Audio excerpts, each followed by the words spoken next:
Assalamualaikum warahmatullahi taala wabarakatuh.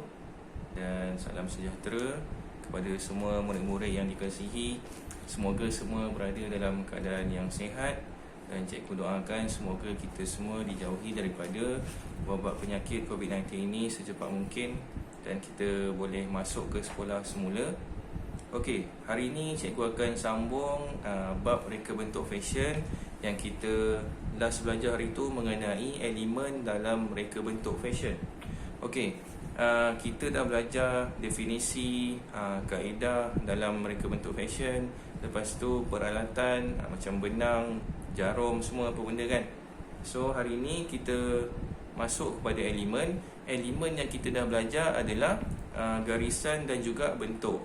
Okey, so hari ini cikgu akan masuk dalam subtopik elemen warna. Okey, jadi semua boleh buka muka surat 147. Okey, muka surat 147, elemen warna. Okey, warna mempunyai pelbagai fungsi dan peranan untuk memberi perasaan, emosi dan juga semangat kepada tu. Okey, sebagai contoh, dia juga mempengaruhi saiz dan juga bentuk badan orang yang memakainya. Okey, sebagai contoh, kita boleh tengok kalau orang yang pakai baju gelap ni, dia akan lebih nampak kecil. Okey, kebanyakannya orang yang badan besar lah, dia akan pakai baju yang gelap-gelap. Dan baju yang putih melambangkan kesucian. Kalau macam orang nak pergi semayang ke, biasanya akan pakai jubah warna putih. Alright, jadi penggunaan warna perlu sesuai dengan reka bentuk. Contohlah, kalau kita nak buat seluar sukan apa yang paling sesuai, kita nak guna warna apa? Contoh, warna, kebanyakan orang akan guna warna yang gelap lah, warna hitam atau warna kelabu. Sebab apa? Sebab warna-warna yang gelap ini dia tidak mudah nampak kotor. Jadi memang sesuai dibuat sebagai pakaian untuk sukan. Kalau warna hitam lah. Alright, jadi seperti yang kita tahu, dalam elemen ada 3 jenis warna, 3 peringkat warna, iaitu warna primer, warna sekunder dan juga warna tertier. Okey, asas warna iaitu warna primer adalah warna merah, warna biru dan juga warna kuning. Dan warna sekunder, ini cikgu remind balik warna sekunder adalah gabungan warna biru dengan merah, merah dengan kuning, kuning dengan biru. Okey, yang menghasilkan warna hijau, warna purple dan juga warna oranye. Dan warna tertier adalah warna yang dihasilkan daripada warna tertier dan juga warna tertier dihasilkan daripada warna sekunder dan juga warna primer. Okey, sebagai contoh, color merah campur dengan color ungu jadi macam merah-merah ungu macam tu. So itu adalah color tertier. Tertier ni yang ketiga, peringkat yang ketiga. Okey, awak boleh tengok jadual warna yang cikgu share ni. Cikgu remind balik kepada awak, warna dalam reka bentuk fashion ni dia ada pelbagai fungsi dan kesan yang berbeza-beza. Alright, kita tengok. Okey, kita tengok jadual warna yang ada dalam muka surat 147. Kalau warna putih, dia melambangkan kesucian. Si pemakai berasa yakin dan bersedia menghadapi sebarang kemungkinan dengan tenang. Putih ni juga membawa maksud yang tenang. Okey, macam kita pergi sekolah pakai baju putih kan, supaya kita lebih tenang untuk menuntut ilmu. Dia efek psikologi sebenarnya. Kalau pakai baju hitam, memang akan rasa lain lah. Kejap lagi kita cerita lagi. Okey, merah jambu dan ungu, dia lambangkan apa? Melambangkan kasih sayang dan tumpuan. Biasanya yang suka merah jambu dan ungu, ingat, dengan ungu ni adalah orang perempuan. Sebab apa? Dia orang memang sukakan tumpuan dan juga kasih sayang. Okey, aura positif warna ini membuatkan si pemakai berasa gembira dan selesa. Pemakai ceria dan juga kelihatan muda daripada usia sebenar. Kalau kita tengok, kalau ada makcik-makcik ke mak-mak yang pakai baju pink kan, yang dah umur 40-an, 50-an, kita nampak dia, kita rasa macam nampak muda pula bila pakai baju pink ni. Macam tu lebih kurang. Okey, warna biru mampu melancar atau memudahkan komunikasi serta mendorong si pemakai berfikiran secara rasional. Okey, warna biru ni Ini antara tips yang dikongsi daripada orang ramai. Dia kata kalau nak pergi interview, kita lebih sesuai pakai warna biru. Sebab apa? Dia efek kita punya psikologi untuk kita rasa lebih tenang. Dan juga apa dia cakap dekat sini, memudahkan komunikasi. Contoh macam komunikasi interviewer dengan kita, macam tu. Alright. Jadi untuk kuning dengan jingga, warna seterusnya, warna ini memantulkan tenaga dan menjana pemikiran yang lebih kreatif dan kritis, memberikan keceriaan serta membuatkan si pemakai bergerak aktif. Kuning dengan jingga ni adalah warna yang cerah. So warna yang cerah ni memang dia memberi simbolik tenaga dan menjana pemikiran. Okay. Alright, kita tengok warna yang seterusnya, iaitu warna hijau, melambangkan ketenangan dan keseimbangan dalam kehidupan. Maksudnya kalau kita nak pergi, pernah tak kalau kita pergi jungle trekking ke, kita pergi hiking ke, kita tengok pokok-pokok warna hijau, daun-daun, kita rasa tenang, kita rasa tak stres lah, release stres kan. Kebanyakan orang yang macam satu minggu tu dah sibuk bekerja, dia rasa macam aku nak pergi hiking lah, tenangkan fikiran. Sebab tu warna hijau ni dia kata melambangkan ketenangan dan keseimbangan dalam kehidupan. Alright. So warna merah, warna merah ni apa? Dia membangkitkan aura keberanian, kemewahan dan tuah, serta mendorong si pemakai agar berani mencuba sesuatu yang baru. Bila cakap pasal kemewahan dan tuah ini, kita tengok dia berkaitan dengan, cuba tengok bangsa Cina. Kalau tahun baru Cina, dia mesti hias pakaian rumah-rumah dia dengan warna-warna merah. Sebab bagi dia orang, warna ini membawa kemewahan dan juga tuah. Bila cakap pasal keberanian, kita selalu tengok kadang-kadang jersey bola ke jersey apa-apa, kalau yang warna merah, dia akan nampak lebih menyala semasa pertandingan. Sebab tu dia cakap dekat sini, melambangkan keberanian. Alright. Jadi yang terakhir sekali adalah warna hitam sebagai warna kedukaan. Sebab apa? Sebab kalau ada orang yang meninggal, kita berkabung, kebiasaannya orang akan memakai pakaian yang berwarna hitam, songkok hitam, seluar hitam. Okey, kalau awak pernah tengok lah. Lepas tu dia juga mempunyai kekuatan untuk menarik semua tenaga bagi menjadikan diri si pemakai lebih kuat dan berkeyakinan. Okey, warna hitam ni juga orang kata elegan. Elegan, dia kita bila pakai kita rasa bersemangat. Sebab apa? Bila warna hitam ni, orang yang badan besar pun boleh nampak kecil, orang yang kurus pun boleh nampak smart. Alright. Jadi kita buka muka surat 148 mengenai tekstur dalam reka bentuk fashion. Okey, elemen yang keempat. Jadi tekstur ni merujuk kepada rupa permukaan sesuatu benda ataupun rasa pada fabrik ataupun pakaian. Rasa yang macam mana? Rasa kasar ke, rasa lembut ke, rasa licin, ada macam-macam.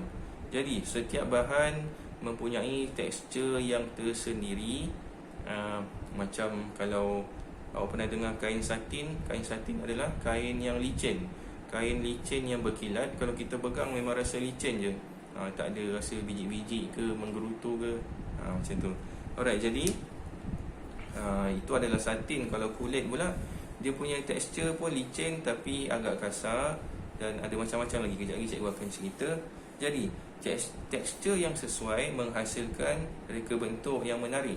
Macam mana orang kata tekstur yang sesuai reka bentuk yang menarik ni? Dia macam kasut sukan, tudung satin, kasut kulit. Kita pernah tengok tak ada tudung yang dibuat daripada kulit? Tak ada kan? So dia tak sesuai lah. So tak menarik pun kalau ada tudung yang diperbuat daripada kulit. Sebab apa? Kita pun tak pernah tengok kan, sebab dia tak sesuai langsung. Okey. Jadi kita tengok dalam buku teks ada 3 jenis tekstur yang diberikan sebagai contoh, iaitu tekstur yang berkilat, yang memantulkan cahaya dan memberi efek yang lebih elegan. Okey. Kita tengok gambar kasut yang berkilat tu. Ni. Right. Jadi kasut yang berkilat ni, bila benda yang berkilat ni dia pantul cahaya, memberi efek yang elegan, yang orang kata kelas yang tinggi lah. Macam cikgu kata satin tadi tu, tapi yang dalam buku ni memang berkilat betul. nampak, boleh tengok muka sendiri. Okey, jadi tekstur berkilat orang kata common lah, biasa dalam reka bentuk fashion untuk menggambarkan sesuatu yang elegan. Tekstur yang kedua iaitu kasar, penggunaan fabric yang kasar seperti denim. Denim ni biasa kita pakai dekat mana? Dekat seluar jeans ataupun jaket jeans kalau pernah pakai. Okey, membuatkan suatu reka bentuk kelihatan lebih lasak dan ranggi. Biasanya seluar jeans ni kebanyakan orang ada juga yang pakai buat kerja kontrak ke, pergi buat kerja construction, kerja pembinaan. Kita tengok macam orang Indon, orang Bangla yang kerja dekat tapak pembinaan tu, kebanyakannya akan pakai seluar jeans sebab dia tahan lasak dan dia nampak smart lah. Okay. Yang ketiga, tekstur legap, menyerap cahaya dan memberi kesan kecil kepada si pemakai. Tekstur legap ni tekstur yang tidak berkilat dan dia nampak tidak memantulkan cahaya lah. Tidak berkilat, tak memantulkan cahaya, dan warna-warna yang tidak begitu cerah. Okey. Jadi yang keempat adalah tekstur yang lembut. Tengok orang pakai baju kurung tu, penggunaan fabric yang lembut seperti sutera dapat memberi penekanan kepada bentuk badan dan menampakkan ciri kelembutan dan menarik kepada si pemakai. Okey, tekstur lembut daripada sutera, dia melambangkan ciri-ciri yang tertentu. Satin juga diperbuat daripada sutera. Kalau awak belum tahu, ada satin yang dibuat daripada sutera. Kalau satin yang murah tu dia kurang berkilat. Sebab apa? Dia kurang penggunaan sutera dekat kainnya. Alright. Jadi cikgu harap kamu boleh faham mengenai tekstur. Jadi kita beralih kepada muka surat yang seterusnya. Muka surat 149 adalah analisis elemen dalam reka bentuk fashion. Analisis ni apakah tujuan dia? Kita tengok produk yang baik adalah yang memenuhi cita rasa pengguna. Kita nak buat analisis daripada pengguna, apa yang diorang suka, apa yang diorang selalu pakai, apa material yang diorang suka, produk yang terbaik. Kita dah dapat jawapan-jawapan daripada pengguna. Kita kena buat penilaian apa yang terbaik yang kita boleh buat untuk dapatkan cita rasa pengguna. Kita akan buat. Okay, ciri-ciri yang diambil kira dalam analisis elemen ni, sebagai contoh adalah fungsi, warna, material, garisan dan juga bentuk. Okey, kita tengok contoh yang ada dalam buku teks. Ni dia cakap pasal kasut. Adakah anda suka membeli kasut? Di manakah anda selalu beli kasut? Anda terpengaruh dengan fashion yang dipakai oleh selebriti, ya atau tidak? Okey, ada orang dia akan pakai apa yang dia suka. Macam ayah cikgu, dia memang suka pakai kasut kulit je. Nak keluar ke mana-mana pun dia akan pakai kasut kulit. Jadi ada orang dia ikut fashion. Kalau time tu orang banyak pakai kasut Vans, dia pakai kasut Vans. Kalau orang pakai kasut sneakers yang Adidas ke apa ke, dia akan pakai macam tu juga. Dia ikut trend. Macam sekarang ni trend orang pakai baju kurung kebanyakannya pakai kasut sukan. Sekarang yang trend terbaru lah. Alright. Jadi apa lagi yang ditanya? Berapa anggaran belanjawan? Apakah jenis kasut yang menjadi pilihan? Anda suka kasut yang diperbuat daripada Anda suka kasut yang diperbuat daripada fabrik, getah atau kulit? Okey, warna kasut, macam tu lah. Ini contoh-contoh analisis yang biasanya orang akan buat. Okey, bila kita cerita pasal kasut ni, cikgu nak kongsi sikit pasal jenis-jenis kasut kan. Bila dia cakap pasal kasut ni, cikgu terangkanlah sikit. Okey, kasut pun kita ada banyak jenis kasut. Macam kasut bola sepak, kasut kulit. Okey, material dalam kasut. Okey, sebagai contoh cikgu nak tunjuk. Okey, ini kasut bola sepak. Alright. Kasut ni awak rasa diperbuat daripada material apa? Tengok ni. Okey, kebanyakan kasut bola sekarang dia diperbuat daripada material PU ataupun polyurethane, kerana dia menyamai fungsi kulit. Jadi kalau nak beli kulit mahal pula kan. Jadi dia akan buat material PU ni supaya orang mampu beli dan juga selesa untuk pakai. Dia ada macam-macam lagi. Ada PVC, ada PU, ada yang kulit betul. Macam itulah. Jadi sebagai contoh, kamu boleh tengok ini yang grade paling bawah sekali, iaitu Boat Warrior. Boat Warrior ni dia terkenal dekat Europe, dekat Asia dia kurang sikit. Awak tengok dia pakai material PVC. Kalau material PVC ni antara grade yang paling murah lah orang kata. PVC dia keras dan juga susah untuk lipat. So kalau kita lari tu, dia memang susah nak ikut kaki kita. Cikgu pernah pakai boat PVC ni sampai jadi sagu, sebab dia keras sangat. Alright. Tapi memang harga dia murah. Kalau kita beli dekat Europe pun harga dia 16 pound kali dengan 5 ke kali dengan 6 pun baru jadi 80-90 ringgit macam tu je. Kalau yang material lain tu lagi mahal lah. Lepas tu material PU yang macam kasut yang cikgu tunjuk tadi tu, dia seakan-akan sama dengan kulit, tapi dia kurang dia kurang function sikit lah daripada kulit. Dia lembut tapi dia tak tahan lama macam kulit yang betul. Jadi yang terakhir sekali, kamu boleh tengok cikgu share gambar ni. Itu adalah boot bola sepak RS7 Adidas. Okey, ni harga dia dalam 7 ke 800. Dia dibuat daripada kulit kangaroo. Okey, kulit kangaroo ni, boot ni cikgu pernah pakai dulu. Dia memang betul-betul tahan lama lah. Dia punya start tu dah haus pun dia stay elok lagi boot tu. Sampai dalam 4-5 tahun juga cikgu pakai. Memang pakai selalulah. Bila pakai selalu ni patutnya dia tak tahan lama, tapi boot kulit ni dia tahan lama. Okey. Yang dia punya start tu lain lah. Kita cerita pasal dia punya sarung tu, dia punya kulit luar tu. Alright. Jadi kita tengok muka surat 150, iaitu contoh jadual penilaian produk. Analisis apa yang dibuat, dia kata pemilihan bahan sesuai, mengambil kira sumber bahan yang dipilih, rekaan mengambil kira elemen garisan. Okey, semua ini kita perlu ambil kira, kita kena tick kita ya atau tidak. Sebab apa? Kita nak ikut cita rasa pengguna. Kalau kita dah buat, lepas tu kita dah buat, kita nak tanda dekat jadual, and then kita tengok warna dia tak sesuai lah. Okey, kita buat balik. Jadual penilaian ini adalah untuk kita orang kata peringkat yang last sekali.